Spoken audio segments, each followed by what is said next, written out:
G'day, Rubber Kitty here. I was talking with someone a bit about self-soothing.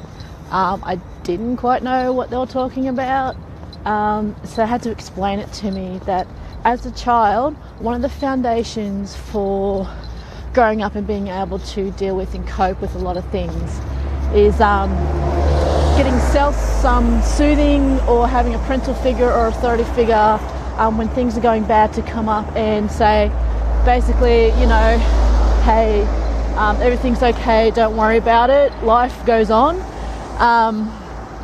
And that's, as you are a child, it sort of teaches you how to go, right, you know, it's not the end of the bloody world, things aren't all that bad, and helps you kind of get back on the horse, so to speak. So I generally didn't know what they meant by that, so I was like, had to explain it to me, and I'm like, okay. And they put out, most likely I never really had that when I was a kid, and it's hard enough to develop as one of the foundations for, you know, growing up as an adult, but even harder when you are an adult to learn self-soothing mechanisms of coping and being able to deal with stuff under stressful situations in a positive way. You can develop some what they call self-soothing techniques in maybe a not quite so good way, and then it gets like negative spirals and just, yeah, everything's just all bad. But having said that, talking about self-care and self-soothing, there are plenty of things that you do, that you reflexively do from maybe childhood, from your culture that you grow up with, that you get told that you should do, help you cope. I remember actually thinking, and this just came to mind, that when a lot of people were talking about, say, like losing weight and stuff, they said, you know, treat yourself to something, nothing food related, but something, you know, appearance related. And one girl I know, she ended up doing, like, you know, started off treating herself to like nails and hair and stuff like that. Ended up, she gave that all away, stopped the dieting, because even though she had lost weight and started treating herself and all that, she found out she was becoming really quite shallow in her mind, because all she was really interested in was losing weight and tending to her appearance, and that was pretty much it. That was her whole life.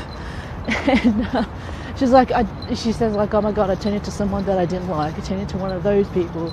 And I'm like, oh well, that's what you do. But she learnt in herself that that's not what she wanted, and then that was cool. So she lives a good, happy life, stopped worrying about her weight, and actually maintains a really healthy lifestyle.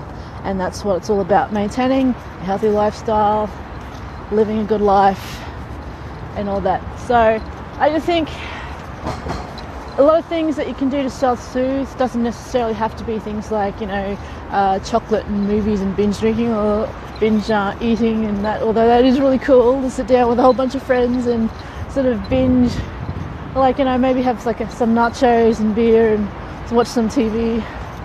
That's also a good thing to do to relax with a whole bunch of mates. Having a nice bubble bath is really awesome. What else? I do some art. I art and I put it up on TeePublic and Redbubble, and I don't know if this is a bit of self-soothing thing, going live with you guys and just reaching out and saying, look, hey, these are my thoughts for the day, apart from the traffic in the morning. So anyways, I'll catch you guys later. Have thoughts on self-soothing, things from your childhood that your parents would have helped you with being able to cope in stressful situations, and things that you do now as an adult, what things you want to keep with self-soothing, and what things you want to grow and develop into something a bit more you, I guess. Anyway, catch you guys later. See ya.